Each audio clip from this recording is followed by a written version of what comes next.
Let us discuss the problem of infinite square well. What is meant by infinite square well? If I consider this well type of potential, this is the well, potential well.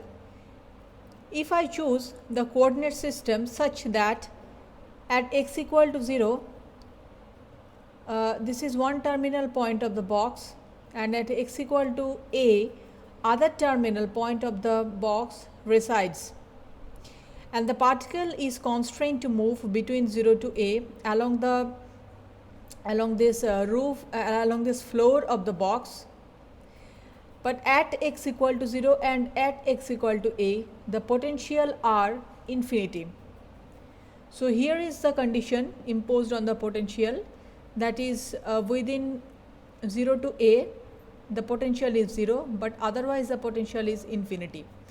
So inside the well the potential is equal to 0, that means the particle is a free particle. So if I consider the time independent Schrodinger equation, which tells me that minus h cross square by twice m d2 psi dx square plus v psi equal to e psi. Now v is equal to 0.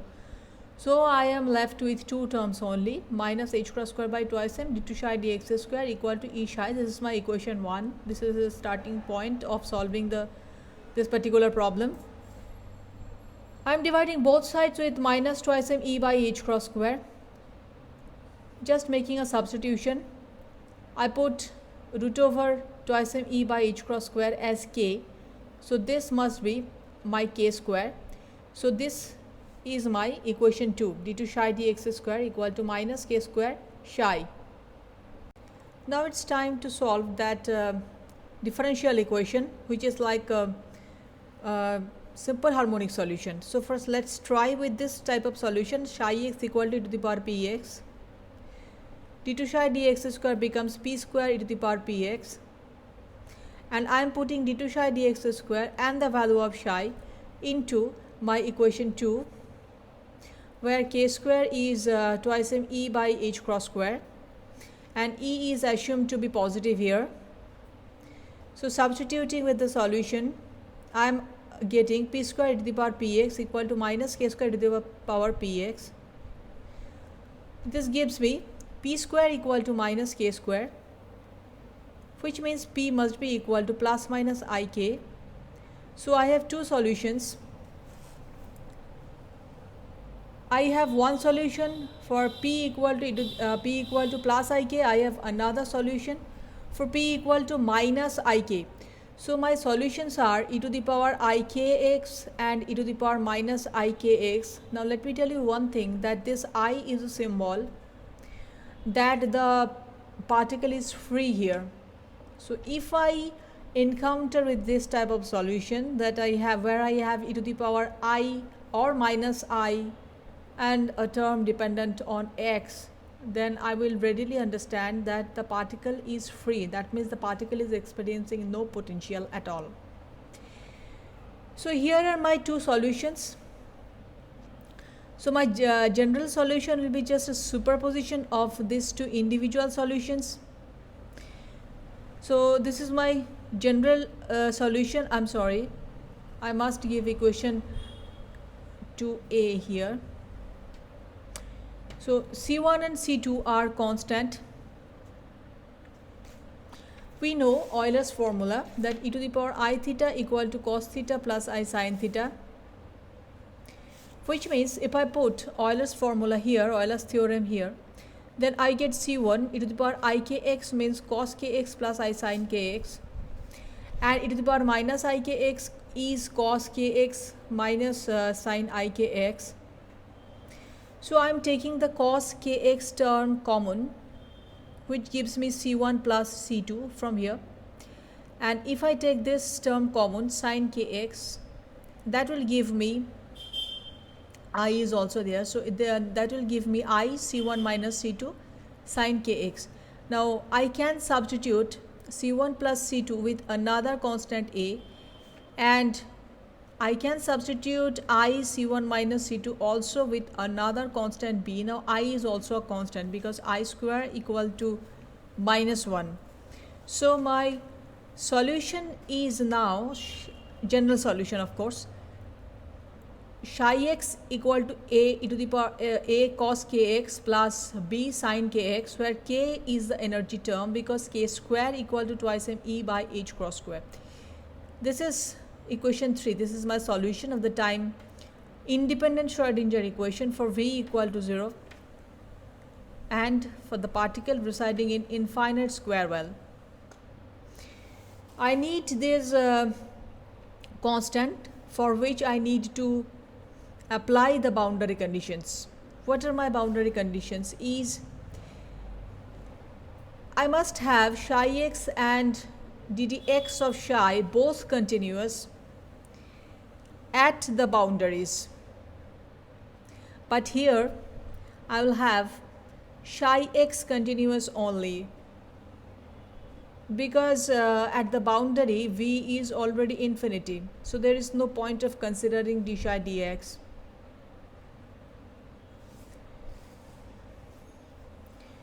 So if I consider the regions of the box, remember I have considered this as region 1, region A, region B and region C.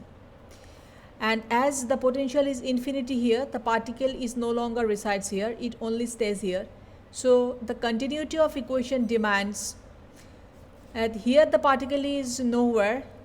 I don't get the particle here in region A. So the wave function must be 0 here in region A, which means continuity of the wave function tells me that at x equal to 0 the wave function must be equal to 0 because the wave function is 0 here.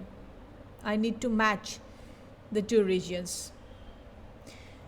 So at x equal to 0 wave function is 0. Now at x equal to a the wave function must be equal to 0 because for region C the particle is no longer there. The particle is constrained to move between 0 to a, which means the wave function is 0 in region C also. So to match this the wave function must be 0 at x equal to a also. So this is my boundary condition on the wave function itself, which says that both at x equal to 0 and at x equal to a, that is at the two terminal points of the box, infinite square well rather, the wave function is equal to 0. This is my equation 4. And psi x equal to a cos kx plus b sin kx, which I have obtained by solving the differential equation. Now if we put x equal to 0, psi 0 is equal to 0, and if I put x equal to 0, this term is a because cos 0 is 1, but this is equal to 0 because sin 0 is 0. This gives me a equal to 0. So I have calculated the value of the constant a. If a is equal to 0, then psi x contains only the b term, which means psi x equal to, that is the wave function in the region B, is only this sin kx term, that is psi x equal to b sin kx. This is my equation 5. Again I am imposing the condition on the wave function at x equal to a. I have already mentioned that at x equal to a the wave function is 0, that is the boundary condition. I need to obey the continuity. So if I put x equal to a, this becomes b sin ka, which means it is equal to 0. So this gives me either b equal to 0 or sin ka equal to 0, but b cannot be equal to 0 because if I put b equal to 0 the wave function vanishes itself. This can't be, because if the wave function vanishes, that means if I put b equal to 0, psi x equal to 0, which means in region B I don't have the particle, but I have the particle here in this region between 0 to a. So I can't make b equal to 0. That is not physically possible. So I have to make sin ka equal to 0, which gives me of course the constant k. So as I need sin ka to be equal to 0 for x equal to a, which means ka should be 0 plus minus pi plus minus twice pi plus minus 3 pi etc., which means sin ka should be equal to sin n pi, because sin 0 equal to 0, sin plus pi or minus pi equal to 0, and we know sine of minus theta equal to minus sine theta. So sine of pi equal to 0 and sine of minus pi equal to minus sine pi, which is also equal to 0. So I am taking here only the plus candidates.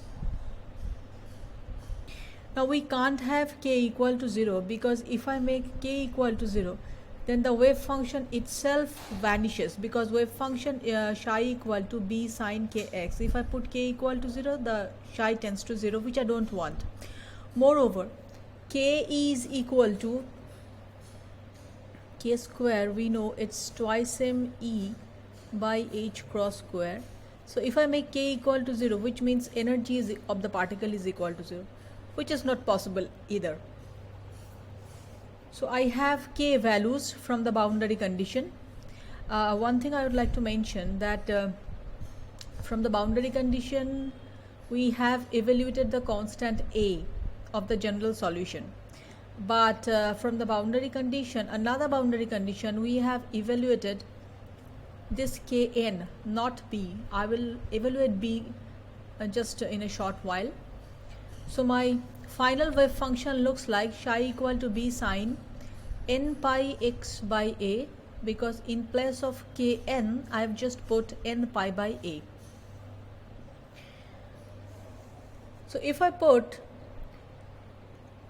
k equal to kn rather equal to n pi by a here in the energy expression, I will have k square equal to n square pi square by twice m a square. The existence of n square tells me that the energy is again quantized. Energy cannot be just anything. It is quantized because n is positive integer, except 0. Let's find out the another constant b. I know that psi x equal to b sine kx, and we know that the probability over the entire space, probability of getting the particle over the entire space is equal to 1. Now here the space is limited to 0 to a, because the particle is confined to move within this region. So here x value limits from 0 to a. So I am putting psi equal to b sine kx, which means mod of b square sine square kx, which is equal to 1, the probability, and integration, the limits of the integration runs from 0 to a. Now as b mod square is a constant, I can take this b mod square out of this integration sign. Now I need to do some trigonometric, I need to use some trigonometric things. I can write sine square theta equal to half of 2 sine square theta, and I know that 2 sine square theta is 1 minus cos 2 theta, which gives me that for the first part of the integration, this is nothing but 0 to a integration of dx, which will give me only a. So for from the first term of the integration, I will have b mod square a by 2 is already here, and from the integration I am getting a. And from the second term, it is mod b square by 2, then the cos term is there. But if I make integration of this one, I will get sine of twice kx by twice k, which will again vanishes in the interval 0 to a.